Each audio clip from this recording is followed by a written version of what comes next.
you very much kay Christian. Sino ba? Ayun si ate. Tamara. Cute ang name na ate Tamara. Alright mga kids. Sabi ni Jollibee at the count of 5. Gusto niya nandito kayo sa harapan. And your timer starts now. 5, 4, 3, 2, and 1. Alright, thank you mga kids natin. Go, go, go, kids!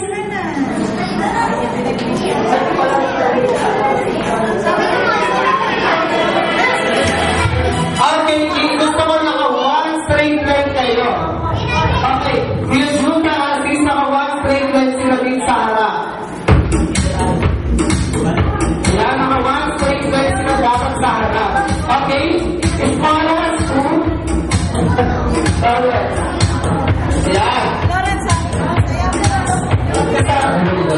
Yan, sumasabi ka. Masabi mo yung bro, sa harap.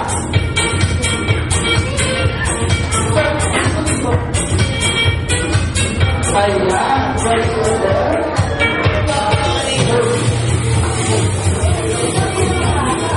Okay, ayan. Kasi naman lahat ng kids, yung ibang kids di pa kayo sumali. Sabi kayo, maraming kids na sinibigyan. Ang di sumali dito, wala kayong food. Joke lang. Ayan, sabi kayo kids. Okay, ay lang.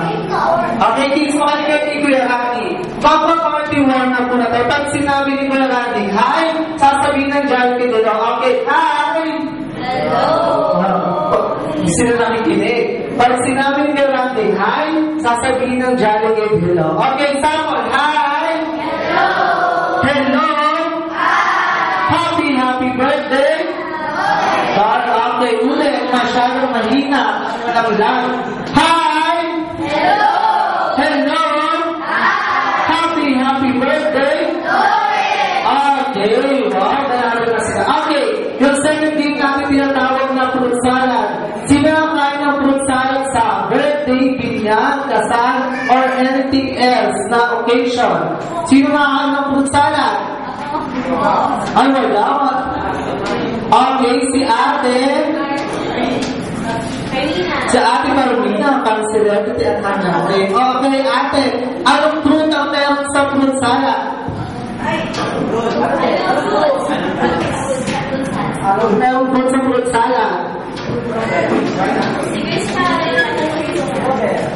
Si Kuya Christian, masabi siyang speechless. Ito, Kuya Christian. Pineapple. Okay, pero